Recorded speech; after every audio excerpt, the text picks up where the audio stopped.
vou começar a gravação. Espero que amanhã funcione melhor, mas não era a minha ideia fazer dessa forma, porque não consigo escrever e ver. Eu aqui em cima, né, escrevi o parênteses, mas ele atualizou muito depois do que eu escrevi. Não, isso não fica legal. Bom, em todo caso, existência de elemento, quando existe inverso, então esse inverso vai ser único. Né? É fácil verificar, né? Porque B é igual a B vezes C, porque B é o elemento neutro. Se B e B' são os inversos de A, então A vezes B' é E. Então eu posso substituir E por A vezes B'. Agora, claro, a existência do elemento inverso vai depender da associatividade também. Né?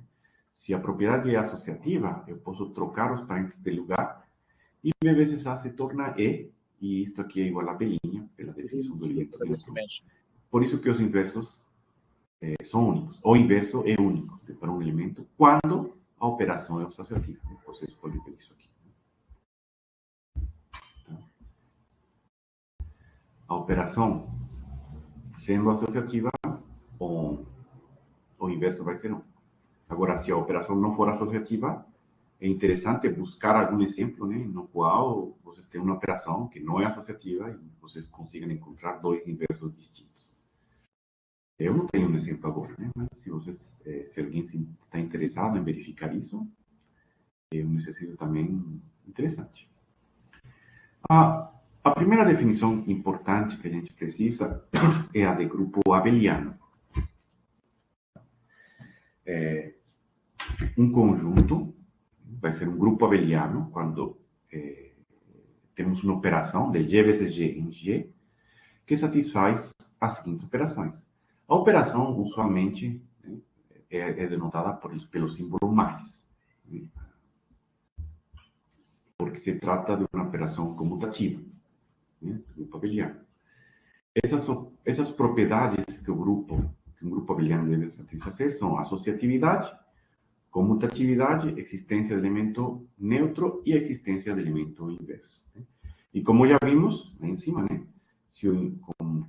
Quando o elemento neutro existe, ele é único. Esse elemento neutro vai ser denotado pela letra 0, número 0. Né? Então, dependendo do grupo no qual estamos trabalhando, o 0 não é o mesmo 0 em todos os lugares. Né? Por exemplo, temos o 0 dos inteiros, o 0 em várias coordenadas. Né? O 0 em várias coordenadas seria 0,0, etc. Mas a gente sempre vai denotar por esse símbolo 0. Né? Que satisfaz, então, as propriedades de ser elemento neutro. E o inverso vai ser denotado pelo símbolo menos A. Então, um elemento A, o inverso vai ser denotado por menos A. Okay? Depois disso, né, temos uma definição de anel. Um anel é um conjunto, desta vez com duas operações internas. Internas quer dizer que é uma operação de A vezes A em A. Essas duas operações são denotadas pelo símbolo mais e pelo símbolo de multiplicação. As primeiras quatro propriedades são fáceis de lembrar porque são justamente as propriedades de grupo abeliano para a adição. Então, com a primeira, se a gente esquece a segunda operação, o conjunto é um grupo abeliano. Vocês podem ver aqui as propriedades A1 até A4. E com a multiplicação, ele deve satisfazer a propriedade de associatividade da multiplicação. Também aqui está errado. Multiplicação.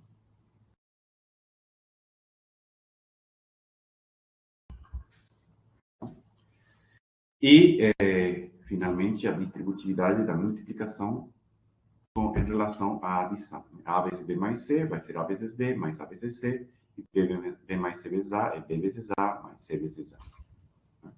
Um anel, então, é um conjunto com essas duas operações, tal que com a primeira operação é um grupo abeliano, e ela satisfaz a associatividade com a segunda operação, e temos a distributividade em relação às duas operações juntas. Temos anéis específicos, né? Anel com unidade quando existe um elemento elemento neutro para a multiplicação, né, que vai ser notado pelo número 1, né, e que tem que ser diferente do zero. Na verdade, quando vocês têm, por exemplo, um conjunto somente com elemento zero, né, e definir as operações de adição e de multiplicação da mesma forma, ou seja, tomem um conjunto A que tem só elemento zero. Então, 0 mais 0 igual a 0 e 0 vezes 0 igual a 0. Se a gente não coloca esta condição de 1 ser diferente de 0, a gente vai ter que esse conjunto também é um anel. Deixa eu ver se...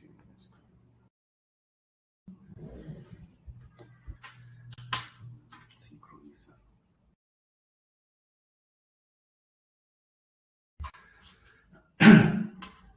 Por isso que a gente coloca esta condição adicional, né? Se existe um elemento que a gente vai chamar de unidade, que é diferente do zero, que é neutro para a multiplicação, então a gente chama esse anel de anel com unidade, né? Por exemplo, se eu não coloco esta condição, né, 1 diferente de 0, eu posso definir o conjunto A com o 0 e colocar 0 mais 0 igual a 0, 0 vezes 0 igual a 0, e eu teria um anel com unidade. Só que a unidade é igual ao elemento 0 da adição, que não tem muita graça. Então, quando a gente fala de anel com unidade, já estamos desconsiderando este anel que tem só o elemento 0. E o anel é comutativo se com a multiplicação ele é comutativo, né? Então, com a adição sempre vai ser grupo abeliano, com a multiplicação pode ser ou não comutativo. Aqui nós temos alguns exemplos de anéis comutativos. É bem fácil verificar que esses anéis satisfazem todas as 6 propriedades, né? A gente já sabe, né, para os inteiros racionais, tanto reais como complexos, que a adição, né, é associativa. A gente sabe que a adição é comutativa, né? A gente sabe que a adição eu falei de associativa, comutativa, é o zero, o elemento neutro, e claro, e o inverso de A é menos A, né? Tanto nos inteiros racionais, reais ou complexos. E com a multiplicação em todos eles é associativa, é comutativa, e a unidade é o número 1, que a gente conhece. Então, esses são exemplos de anéis comutativos com unidade. A gente tem também exemplos de anel, por exemplo, o anel dos inteiros pares, ele também vai ser comutativo, mas ele não possui unidade, né? Porque temos o elemento 0, 2, 4, etc. E o produto de dois elementos sempre vai dar um elemento distinto. Os inteiros pares vai ser um exemplo de anel comutativo sem unidade. As matrizes, como já falei, vai ser um exemplo de anel não comutativo com unidade. A unidade é a matriz de identidade, né? E vocês podem verificar facilmente, pegar duas matrizes e ver que o produto é diferente, dependendo de quem você coloca primeiro. Claro, depende do exemplo, né? Aleatoriamente, sempre vai existir alguma chance de você pegar duas matrizes comutativas, mas em geral não são. É o exemplo que está aqui. O conjunto das matrizes N por N é um anel com unidade não comutativa. E corpo é uma extensão, é um anel que cumpre esta outra propriedade, né? Se vocês tiram o elemento 0, né, todo elemento vai ter inverso para a multiplicação. Se ficar menos o 0, vai ter um inverso. É interessante ver, né? Se vocês têm um anel comutativo com unidade, que é corpo, né? Então, K sem o 0 vai ser um grupo abeliano para a adição, né? Por quê? Porque a multiplicação é associativa, a multiplicação é comutativa, porque é um anel comutativo, a multiplicação tem unidade, o número 1, né? A vezes 1 igual a 1 vezes A igual a A, e claro, e se esta propriedade é satisfeita, né? Todo elemento tem inverso. Todo elemento em K menos 0 tem inverso. Então, K menos 0 é um grupo abeliano também. E corpo é praticamente a base do que a gente precisa, com que precisa trabalhar, né? Exemplos de corpos nós temos os racionais, reais e complexos. Existem outros exemplos de corpos, que seriam os inteiros módulos Z. Só que aqui eu não sei se vou conseguir escrever. Inteiros módulo P. Eu acho que vocês conhecem já os inteiros módulo P, onde os elementos são classes de equivalência, né? De tal forma que a classe de A mais a classe de B é igual a classe de A mais B. Inteiros módulo P significa que você, quando está somando elementos, o resultado, você deve procurar pelo resto módulo P, certo? Então, P, por exemplo, é igual a zero. Depois, o teorema de Vesuv, ele me diz, infelizmente aqui o teorema de Vesuv, ele diz, por exemplo, que se você tem um elemento A diferente de zero, quer dizer, um elemento primo com P, então, A e P são primos entre si, P é primo, né? Estou pegando P primo, e o teorema de Vesuv, ele me diz que existem inteiros tais que uma combinação linear de A e P dá 1. Do módulo B, você vai encontrar um inverso. Deixa eu ver se eu consigo sincronizar agora. Aí, não sincronizou. Certo? Então, por exemplo, os inteiros módulo P, a adição de inteiros módulo P é realizada dessa forma. Os elementos desse conjunto só tem P elementos. A gente escreve normalmente uma barrinha em cima. Certo? Onde P vale zero. E o teorema de Vesuv, ele diz que se você tomar um elemento A que não é múltiplo de P, então ele não é zero aqui neste quociente. Então existem inteiros x e y, tal que uma combinação linear deles dá 1. Então você consegue encontrar um elemento, neste caso x, tal que a vezes x é igual a 1. Dessa forma, os inteiros módulo P vão também satisfazer esta propriedade de, para todo elemento A, existe um elemento B, tal que a vezes B vale 1. E o conjunto tem só P elementos, 0, 1, 2, até P menos 1. Então, os corpos que a gente vai tratar neste curso são esses, só esses. Né? Temos racionais, reais, complexos, e os inteiros módulo P. E claro que existem outros corpos, mas a gente só vai trabalhar essencialmente nestes aqui. Tá? Racionais, reais, complexos e os inteiros módulo P. E claramente, nos inteiros módulo P é um anel comutativo com unidade, e o teorema de Vesuv, ele implica justamente que se trata de um corpo. E a gente precisa, então, desta noção de corpo para definir espaço vetorial. Um espaço vetorial, então vai ser um conjunto V, também não vazio, né? E chamamos ele de espaço vetorial sobre o corpo K. Se existem duas operações definidas nesse conjunto V. Primeiro, uma operação interna, que é a de adição, V. Você toma um elemento de V, outro elemento de V, e o resultado está em V. E outra operação de multiplicação, que é uma operação externa, porque você toma um elemento de K e um elemento de V, e o resultado está em V. Ok? Então,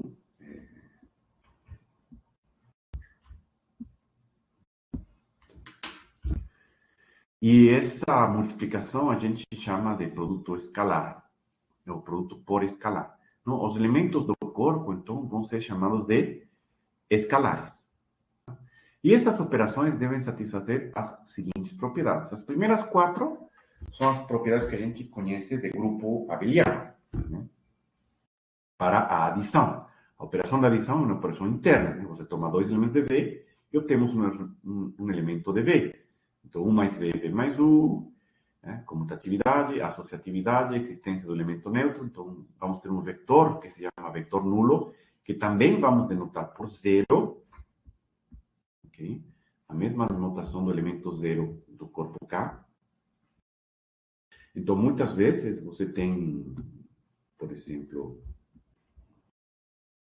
temos o 0 que está em K e o 0 que está em V. São elementos distintos, mas utilizamos a mesma notação. Quando não há confusão de qual é elemento, a gente escreve 0. Se temos confusão, colocamos um índice.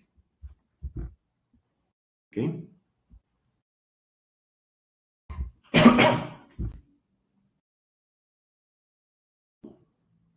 Então,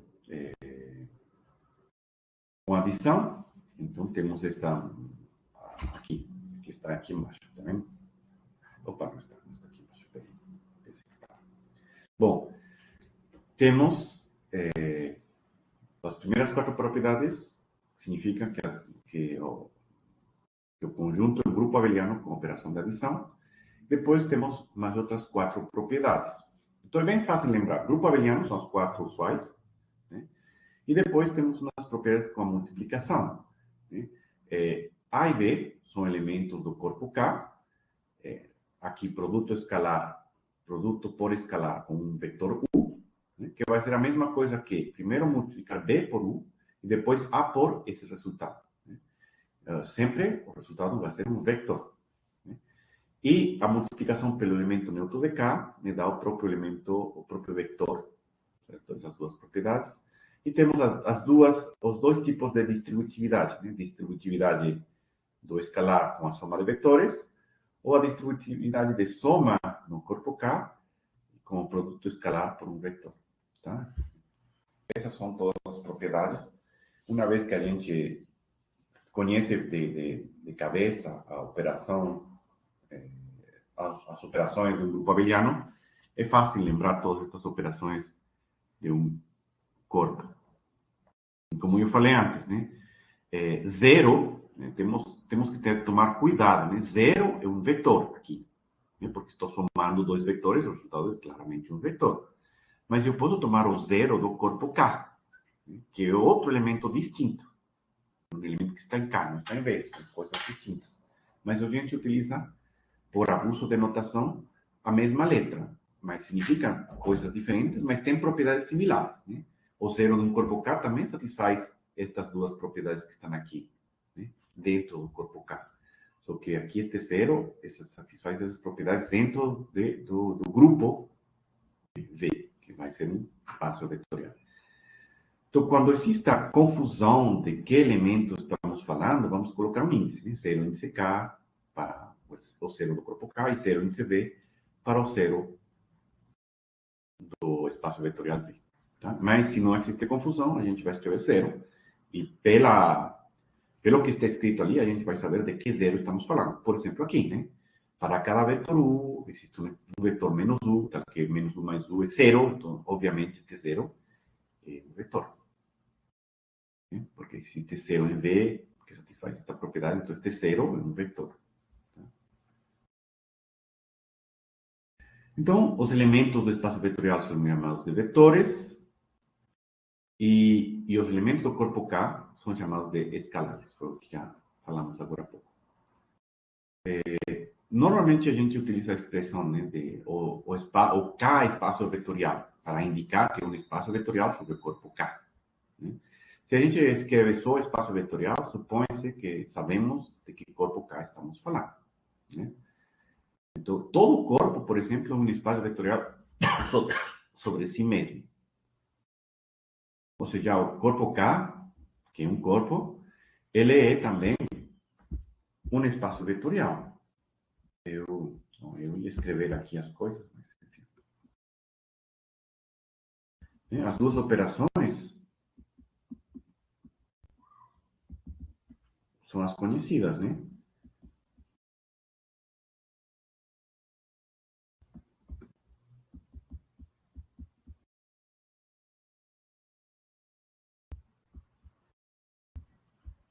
Eu queria poder... Não vamos poder fazer muita coisa hoje por causa do problema do meu computador, mas amanhã já vai estar melhor, né? Ou seja, o corpo K é um espaço vetorial, o primeiro exemplo de espaço vetorial. Por quê? Porque se tomamos a operação de adição do corpo K, podemos tomar essa operação como operação aqui do espaço vetorial V. Né? E a operação de multiplicação do corpo K pode ser tomada como multiplicação por escalar. A primeira coordenada pensando nela como um escalar, e a segunda coordenada sendo um elemento do espaço vetorial, e o resultado um elemento de... Aqui não é o resultado, A vezes B, é um elemento do corpo K visto como um espaço vetorial. E que, claro, claramente satisfaz todas aquelas propriedades. A adição satisfaz as primeiras 4 propriedades, e as propriedades de baixo são as propriedades que um corpo K satisfaz automaticamente. Então, é fácil também verificar que o próprio corpo K é um espaço vetorial. Eu ia fazer aqui com mais detalhes, mas como vocês podem ver, tudo o que eu escrevo demora em ser escrito, então a gente não vai conseguir fazer muita coisa hoje, felizmente. Vou tentar ver como conserto isso para amanhã. Estou pensando em uma coisa aqui. Não sei se vai dar certo. Tá. Ok? Então, o próprio corpo K já é um espaço vetorial. Outros exemplos é, por exemplo, K potência N, né? Quando você toma o produto de K por si mesmo, N vezes, né? Que são os elementos com N coordenadas, certo?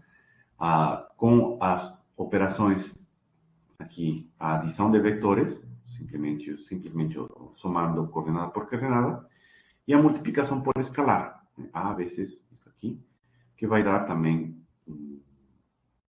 um vetor, né? Um elemento com N coordenadas. Então, este K potência N é um espaço vetorial, aquele que a gente usualmente conhece, né? A demonstração também vou deixar por conta de vocês. É bem fácil, é só ir escrevendo as propriedades, as 8 propriedades, e praticamente automático conseguir demonstrar isso. Aqui está o espaço que eu ia utilizar para fazer isso.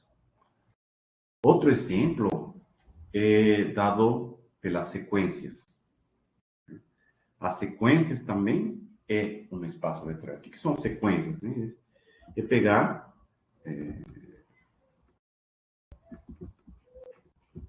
sequência é simplesmente uma cadeia de elementos.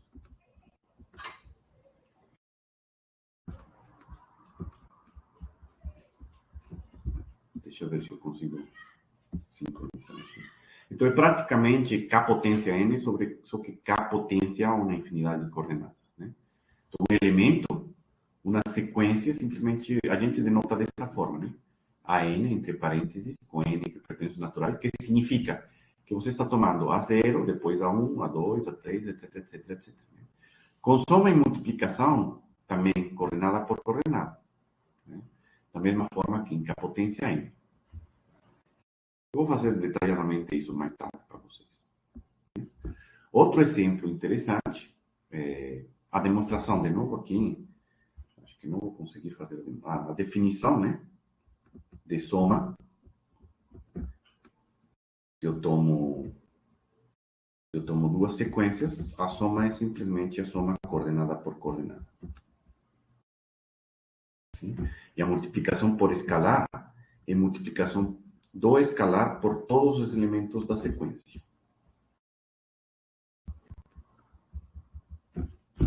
Deixa eu ver se eu consigo sincronizar isso rapidamente de novo. Essas são as operações nas sequências.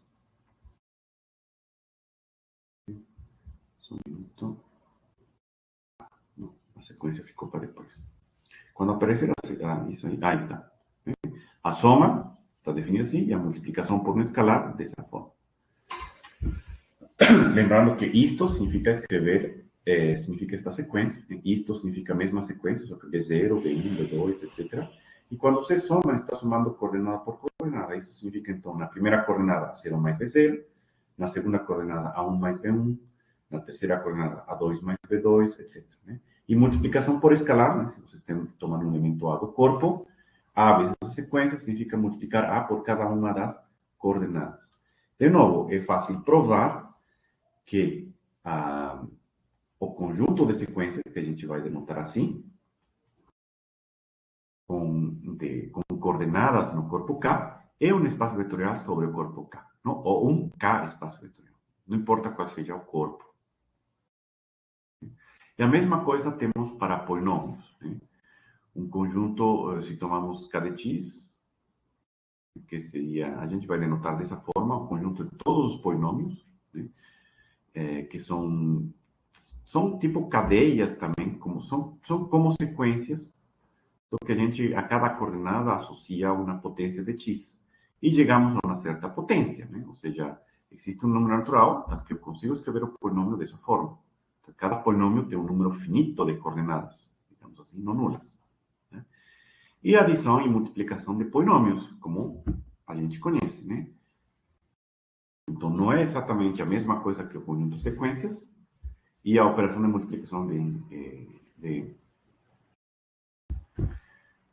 pode até ser visto isto aqui como contido aqui dentro, né? Se a gente coloca cada coordenada a 0 na primeira coordenada, a 1 na segunda coordenada, etc., né? Praticamente é a mesma coisa, só que aqui estamos restringindo, a partir de certo momento, todos os elementos são zeros, né? Então, por exemplo, se eu vou somar dois polinômios, aí vai depender, claro, de qual que é o máximo entre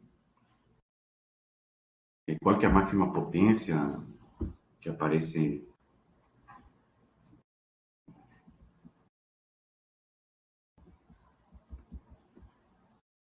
Eu só um pouquinho, estou escrevendo aqui.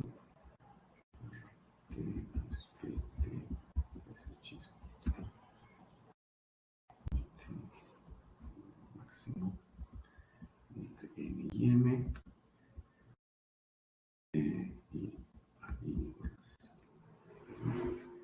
Opa. Estou tentando escrever aqui a definição de qual seria a adição, né, de polinômios e multiplicação por escalar. A adição é isso, né? Você tem dois polinômios e soma coordenada por coordenada. Aqui coloquei até o índice t, onde t vai ser o máximo entre n e m. E aqui vou escrever que o AI, a gente considera A igual a zero para I maior que n, e também BI igual a zero para I maior que M. Tá? E multiplicação por escalar é simplesmente multiplicar pelo escalar em cada uma das coordenadas de cada uma das potências.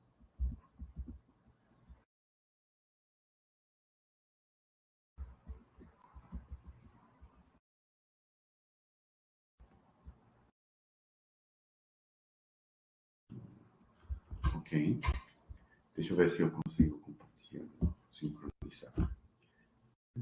Então, a adição de polinômios é feita dessa forma. Certo? A gente vai precisar trabalhar com polinômios bastante, tá? E a multiplicação por escalar é simplesmente multiplicar o escalar, o elemento do corpo K, por cada uma das coordenadas individualmente. Né? E dessa forma, de novo, vocês podem provar facilmente que isso se torna K de x. A gente vai chamar de K de x o conjunto de polinômios na variável x, sim? Um K espaço vetorial, né? Com a soma e multiplicação definida dessa forma. Outro exemplo é o conjunto de matrizes M por N. A gente denota assim, né? Matrizes M por N com coeficientes em K. E também com as operações de adição e multiplicação coordenada por coordenada, como foi feito aqui. Como aqui. Né? A mesma coisa, só que no lugar de só uma linha, em todo o retângulo. Né?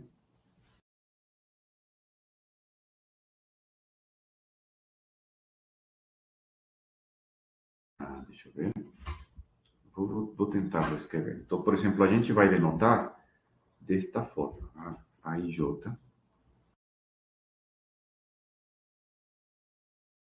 Quando é claro, né, quantas coordenadas estamos utilizando,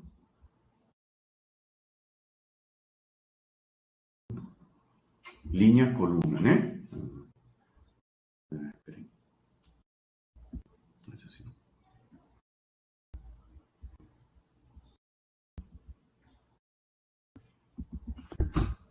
Deixa eu ver se eu consigo comprar.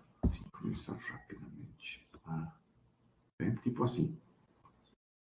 A gente denota assim, a IJ. Quando sabemos quantas coordenadas são, eu não coloco nada aqui embaixo, em índice. Né? Mas quando escrevo assim, estou querendo falar desta matriz. M1, M2, M, ou seja, vou sincronizar. Matrizes M por N, então M linhas, N colunas. M linhas e N colunas. Então, na primeira coordenada do índice, colocamos a linha na qual ele pertence e a segunda coordenada é a coluna. Então, na matriz, a gente vai notar dessa forma, quando sabemos, né, quantas coordenadas temos. Se não, a gente escreve assim. Colocar isto aqui para indicar melhor, ou ainda colocar assim, né?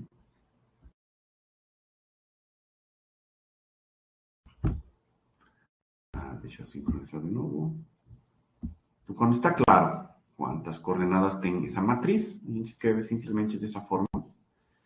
E quando não está claro, né, quando vai depender, às vezes temos um tipo, outro tipo, a gente vai colocar índices aqui. Agora mesmo vai aparecer, espero. E aqui está, vendo? Só que aqui é muito extenso para escrever tudo isso, então a gente escreve assim, o que vai querer dizer, I varia de 1 até N, J varia de 1 até N. Tá? Nesta escrita, que significa que a gente vai escrever isso, né?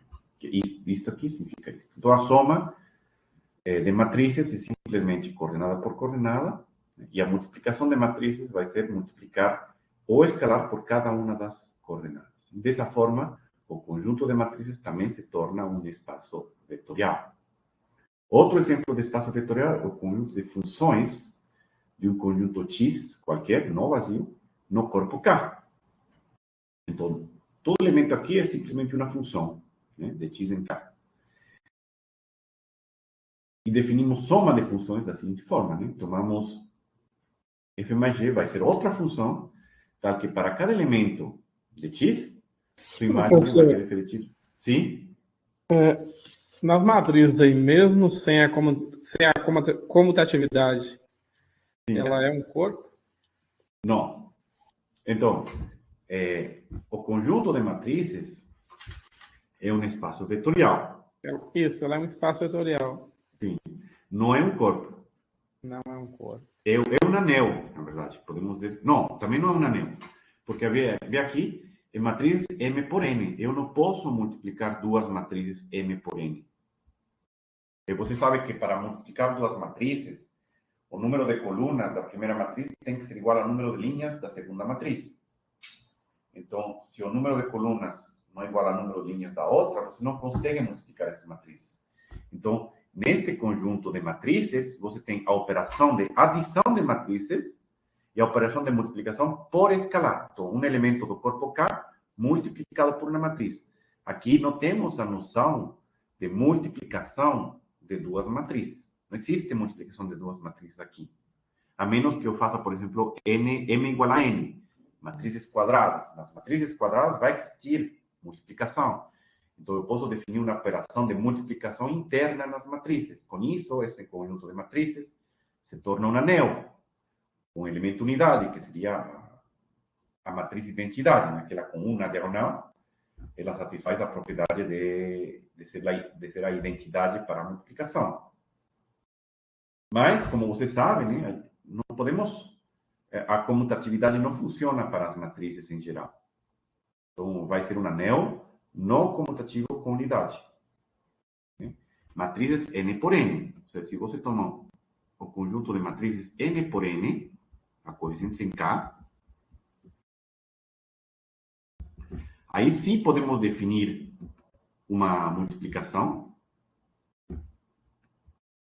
de matrizes. Multiplicação de matrizes. Mas com isso ela se torna um anel com unidade, mas não é comutativo. Então, se não é comutativo, nem podemos pensar em ser corpo. Tá? Ok? Certo. Então, certo? Mas existe essa operação externa, né? Um elemento do corpo vezes uma matriz, na qual você multiplica cada elemento cada coordenada da matriz, certo? Aqui está. Quando escrevemos n por n, podemos colocar só um índice, m índice n de k, que significa que são matrizes quadradas, e aí sim podemos definir multiplicação matricial. Mas quando definimos multiplicação matricial, você sabe que a comutatividade não funciona. Então, não vai ser um corpo. Não pode ser um corpo. Mas é um espaço vetorial, porque a gente define adição de matrizes como simplesmente adição de coordenada por coordenada, certo? E a multiplicação por escalar.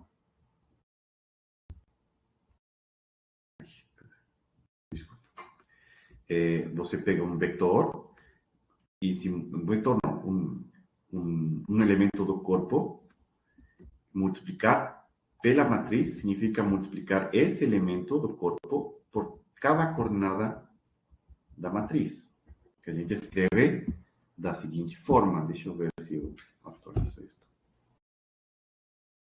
Ficou claro? Deu para entender do que estou falando? Ficou claro. Deu para entender. Ok. Então, no conjunto de matrizes, a gente tem adição de matrizes dessa forma. E a gente pode provar que com adição, o conjunto de matrizes vai ser um grupo abeliano. E multiplicação por escalar, ou seja, tomou um escalar que multiplica uma matriz, vai ser multiplicar esse escalar por cada coordenada da matriz, que vai ser uma nova matriz.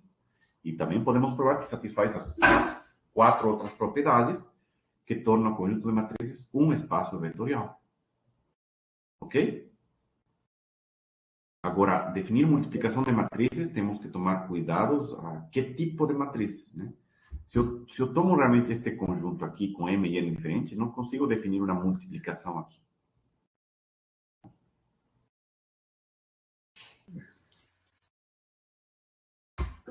Bom, continuando, né, temos este outro conjunto que também é um espaço vetorial, que seria o conjunto de todas as funções de um conjunto X no corpo K, onde X é um conjunto não vazio, ou seja, pode ser qualquer coisa, esse X. Certo? E como definimos soma de funções? É simplesmente somar na imagem. Pego um elemento X do conjunto X, a soma de duas funções vai ser o resultado, este resultado que está aqui. Então, vai acabar sendo uma função, né? Porque soma de elementos de K é um elemento de K. Então, f mais g vai ser uma função de X em K. E temos também a multiplicação por escalar. Temos tomo um elemento A do corpo, uma função, e a função A vezes f vai ser multiplicar A por f de x, para cada x no conjunto x.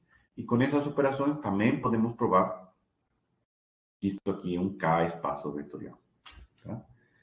De novo, eu vou deixar isso para vocês como exercício, para tentar vocês mesmos fazer. Tá bom? Então, temos isso. Depois, deixa eu ver. Eu tinha até deixado espaço aqui para fazer a demonstração.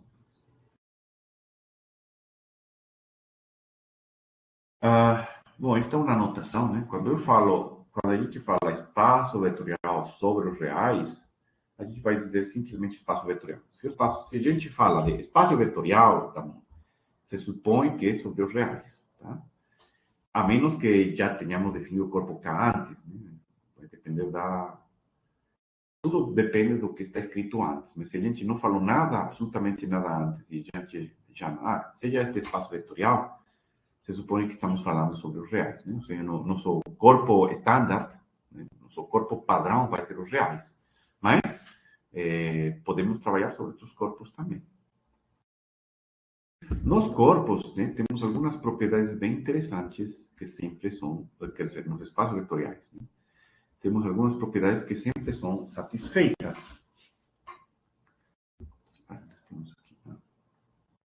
né? Por exemplo, se você toma U de W em V e um elemento A em K, né? Se W mais U igual a W mais V, então U vai ser igual a V. Em particular, se W mais U igual a W, então U vai ser 0. E W mais U igual a 0 implica que U é igual a menos W. Isso é fácil de provar, né? Porque, por exemplo,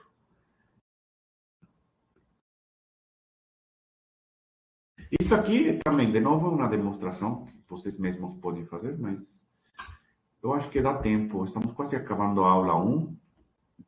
Mesmo com um pequeno delay do meu tablet, acho que eu consigo fazer a demonstração e tentar explicar ao mesmo tempo. Então, vamos demonstrar, por exemplo, como que a gente demonstra que se W mais U igual a W mais V, então U igual a V. É óbvio para a gente, né? Porque vocês já devem ter feito estudado grupos abelianos e sabem como que é a demonstração. Então, suponha que W mais U é igual a W mais V. Então, eu quero provar que U igual a V. Quando seria igual a U é igual a 1, podemos escrever U igual a 0 mais U. E o 0 pode ser escrito como... Outra vez. U igual a 1 mais 0. Né? 0 pode ser escrito como W mais menos W. Certo? Utilizamos a associatividade da adição.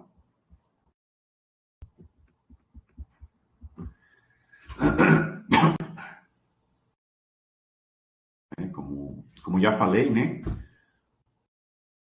Vamos provar isto. Para fazer mais ou menos. Mais ou menos. Enfim. Suponha que temos W mais U igual a W mais V. Então, U é igual a 1 mais 0. 0, eu sei que é igual a W mais menos W, né? Porque W tem inverso, né? Para a adição. Isto, aqui utilizamos a associatividade e aqui utilizo que U mais W é W mais 1, né? Escrevi tudo ao revés. É invertido, vamos inverter. É só colocar isto do outro lado.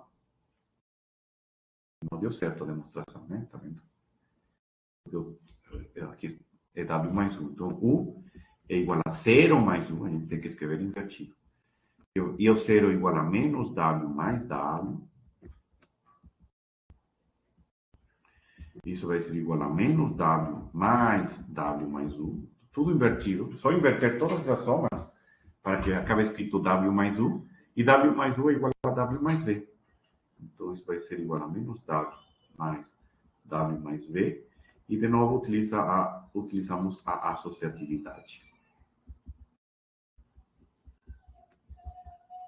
Deixa eu ver se já atualizo aqui. Então, é bem bonitinha a demonstração, né? W mais U igual a W mais V implica U igual a V. Né? Então, como eu falei, eu estava escrevendo, estava tudo invertido, né? U igual a 0 mais U. 0 posso substituir por menos W mais W. Menos W mais W. E toda esta soma, né? Por associatividade, posso reescrever dessa forma. Né? E, claro, W mais U por hipótese igual a W mais V. Então, substituir W mais U por W mais V. E esta soma aqui vira menos W mais V. E esta soma vale 0, e 0 mais V é V. Utilizando as definições. Então, partindo do zero, sem saber absolutamente nada, mas simplesmente utilizando a definição do espaço vetorial, a gente consegue provar que se W mais U igual a WV, então U igual a W, U igual a V. Ou seja, para a adição vale a lei de cancelamento. Né? E se vale nesse sentido, vale no outro, né? Porque a adição é comutativa. Então, já que vale assim, também vale, como falei, U mais W igual a V mais W também vai implicar U igual a V. A mesma coisa. Por comutatividade. Em particular, né, como está escrito aqui, W mais U igual a W, né, isto pode ser escrito como W mais U igual a W mais 0. Então, por isso é que, utilizando o que acabamos de mostrar, W mais U igual a W mais 0 implica U igual a 0. Né? E se W mais U igual a 0, aí você utiliza, por exemplo, o fato que 0 é W mais menos W. Utilizando a propriedade que acabamos de mostrar, temos U igual a menos W.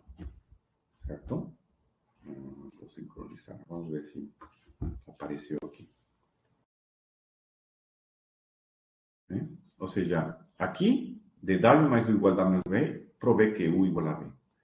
Por comutatividade da adição, W mais U é igual a U mais W, W mais V é igual a V mais W. Então, esta mesma demonstração implica nisto, né? Por causa da comutatividade. E é claro que vocês podem refazer a demonstração utilizando estas propriedades aqui.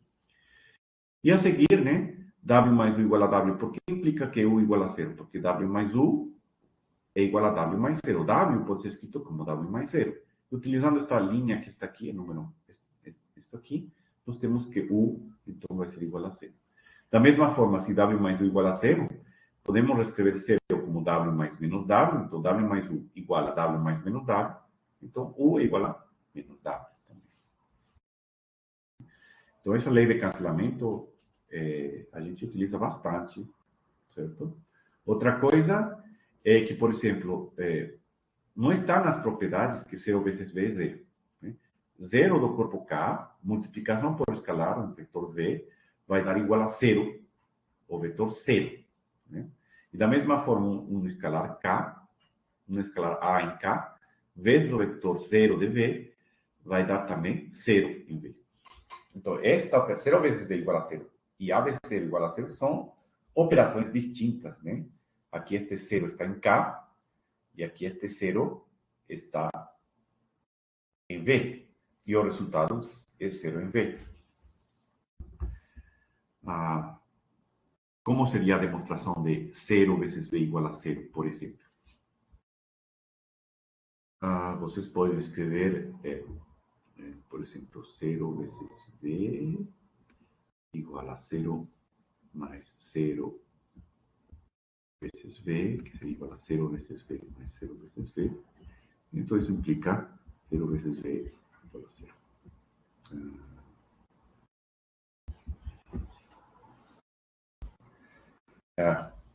A vezes zero.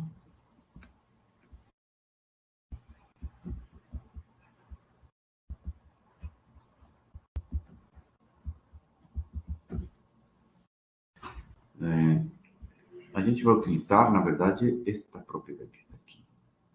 Peraí. Miren, a demonstração também é fácil, uma vez que a gente vai utilizar, na verdade, esta aqui em cima. Né? Vamos utilizar isto, né? Que se W mais U é W, então U vale zero. Se eu consigo escrever uma soma igual a um dos dois elementos que está aqui, então o outro elemento é zero. Tá? A gente utiliza esta propriedade. Então, isto vale W mais U igual a W, implica U igual a zero. Também podemos utilizar U mais W igual a W, implica U igual a zero. Como? Assim, né? Zero vezes V, este zero é o escalar. Né? Pela forma que está escrito aqui, eu não preciso dizer, colocar o índice K aqui, porque é óbvio que estou utilizando um escalar. Né? A gente não definiu um produto de vetores. A gente definiu um produto de um escalar vezes um vetor. Então, claramente, este é um escalar, ou seja, um elemento do corpo. E no corpo, a gente sabe que zero é igual a zero mais zero. Então, substituímos zero por zero mais zero, utilizamos a distributividade, que é uma propriedade do espaço vetorial, e aqui temos zero vezes V igual a zero vezes V mais zero vezes V, ou seja, exatamente esta propriedade que está aqui, que me diz, então, que o termo diferente é zero, ou seja, isto igual a isto, está vendo? Isto igual a isto, então este daqui tem que ser zero. A mesma coisa A vezes zero. O zero vetor também satisfaz o fato de que zero é igual a zero mais zero. Então, posso escrever zero como zero mais zero, como soma de vetores. E na multiplicação por escalar, utilizo de novo a distributividade, né? Propriedade de espaço vetorial. Isto é igual a vezes zero mais a vezes zero. Então, se eu tenho isto igual, por exemplo, a este daqui, então este que está sobrando é zero. É o vetor zero. Então, essa propriedade também é bem fácil de demonstrar. E, finalmente, essas propriedades todas lá em cima implicam que se A é diferente de zero e V é diferente de zero, então A vezes V vai ser diferente de zero.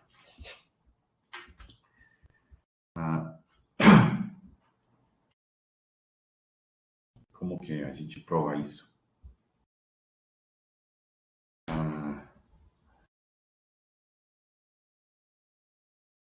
quê? Que se A é diferente de zero e B é diferente de zero, A vezes B vai ser diferente de zero.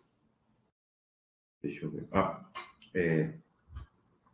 Lembrem, né?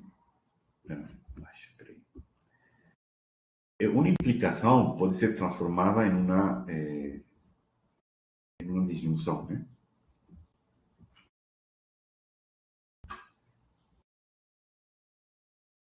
Estou escrevendo aqui, mas depois vou mostrar para vocês.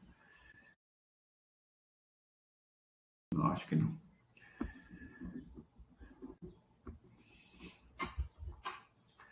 Bom, se A é diferente de zero e B é diferente de zero, então A vezes B é diferente de zero. Então, suponha que se A é diferente de zero, né? Então, A tem inverso multiplicativo, né? A gente denota como A potência menos 1 que está no corpo K. Bom, então, vamos ter que A menos 1 vezes A vezes V. Aqui, de novo, não se atualiza, né, a tempo, né? Infelizmente. Eu não sei se vocês conseguem seguir de cabeça, mas acho... Bom, é uma demonstração bem simples, né? Mas mesmo assim, seguir de cabeça é muito ruim.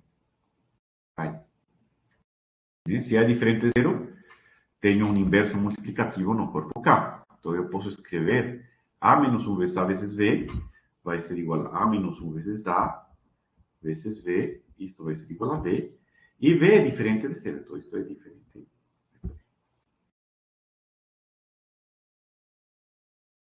de zero.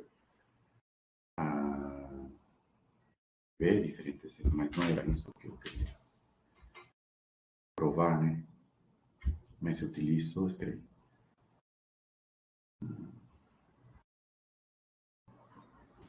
A gente pode provar pela contrapositiva. Sim, acho que melhor. Então, que supõe que é zero, né?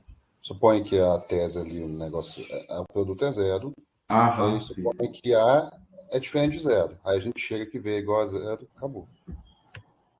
Aham.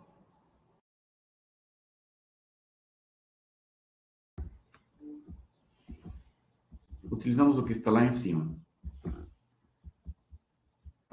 Pronto. Não. Quer dizer, se A é diferente de zero e A vezes V é igual a zero, então V tem que ser zero. Espera aí, deixa eu sincronizar aqui. Sincronizou? Já. Se A é diferente de zero, existe um inverso de A e eu posso escrever isto desta forma, né? Esqueça o diferente de zero aqui. Então, vamos supor A diferente de zero e que A vezes V é zero, né? Que isto aqui vale zero. Então, a gente consegue provar que V é igual a zero, ou seja, a negação deste daqui. O que implica, ou seja, como o colega João ali falou, né? Supondo A diferente de zero e B diferente de zero, suponha que isto seja falso, ou seja, que A e V é zero, chegamos na contradição, né? Chegamos em que V vale zero. Deu para entender? Sim. Partimos de A diferente de zero. Vamos provar então que V diferente de zero implica A vezes V diferente de zero, que é equivalente a provar que se A vezes V é zero, então V é zero. É isso que fizemos aqui. Se A V é zero, então V seria zero. O que prova esta propriedade que está aqui. Ok? Eu não estou conseguindo ver aqui os comentários. Caso alguém tenha feito algum comentário, vão me avisar para ver se eu preciso olhar ali ou não. E, finalmente, menos 1 vezes V é igual a menos V, né? Onde menos 1 é o inverso de 1 no corpo e menos V, o inverso aditivo de V no espaço vetorial V. Que também é bem óbvio, né? Demonstrar. Porque nós temos que V mais menos 1 vezes V é igual a 1 vezes V mais menos 1 vezes V, que seria igual a 1 mais menos 1 vezes V, isso dá 0 vezes V, que dá 0. Então, menos 1 vezes V é o inverso de V. De novo, Eu não sei se consigo sincronizar aqui. Então, esta demonstração também é simples. Agora mesmo vai aparecer. Espero. Deixa eu ver o que mais temos aqui. Bom, antes disso, vamos utilizar esta notação também, né? Quando eu escrevo U menos V, na verdade, isso quer dizer U mais menos V. Não é que exista uma operação menos, tá? U menos V significa que eu estou escrevendo U mais o inverso de V. Tá? Este é o inverso de V aditivo. Né? Esta demonstração. Então, como você prova, por exemplo, que menos 1 vezes V é menos V? Então, menos 1 é inverso de um aditivo. Menos V, o inverso aditivo de V. Mas menos 1 vezes V, por que vale menos V? Então, é simplesmente você escrever V mais menos 1 vezes V. V pode ser escrito como 1 vezes V. Aqui você utiliza a definição do espaço vetorial, né, a distributividade. E 1 mais menos 1 é 0. E 0 vezes V acabamos de provar que dá 0. Então, esta soma é 0. Isso implica que este é necessariamente o inverso de V, que foi provamos lá em cima, né? Se V mais W é 0, então V é igual a menos W, ou vice-versa. Então, menos 1 vezes V é o inverso de V. Então, a partir de agora, U menos V é a notação para U mais menos V. E é isso, né? Hoje acabamos bem mais cedo do previsto, mas é porque tem muitas demonstrações que eu não fiz, né, de espaços vetoriais, mas eu gostaria que vocês tentassem provar que aqueles conjuntos que a gente viu lá em cima são realmente espaços vetoriais. Aqui fiz algumas demonstrações destas propriedades, né, estas últimas aqui. Isso porque eram bem curtinhas, né? Demonstrar que espaço vetorial são 8 propriedades a olhar, então é demorado. Eu posso, às vezes, amanhã, se o meu tablet funcionar direito desta vez, eu vou ver como que eu faço. Eu posso fazer a demonstração deste daqui, né? Conjunto de funções é um espaço vetorial para estas operações que estão aqui. É importante porque a gente utiliza bastante, né? Porque quando a gente está falando no espaço vetorial, às vezes a gente vai falar também em aplicações lineares, em núcleo de uma aplicação linear, e, por exemplo, a gente pode pensar em diferenciação. A derivação, na verdade, é uma aplicação linear em um certo tipo de conjuntos.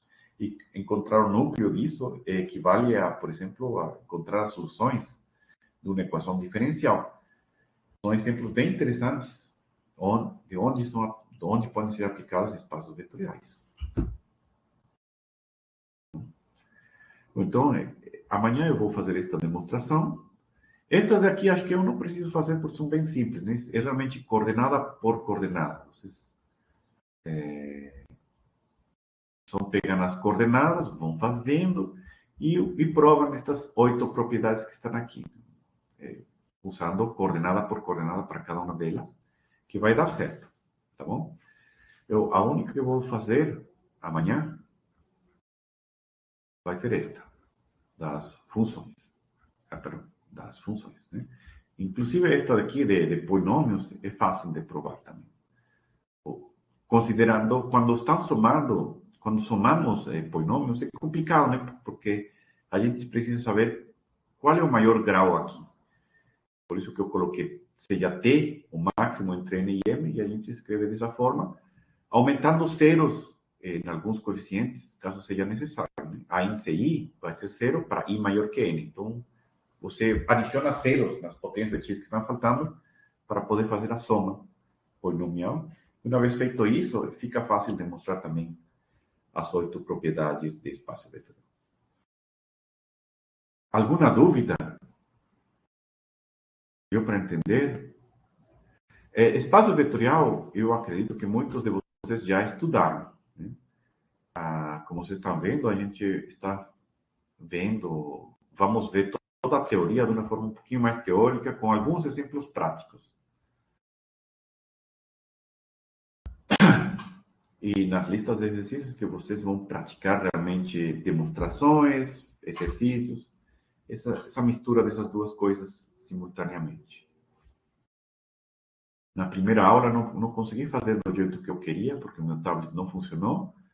Então, bom, o OneNote, ele atualiza o que eu faço num lugar em outro, mas ele não é imediato, né? Demora, às vezes, 30 segundos, um minuto, e isso fica muito ruim. Vou parar a gravação.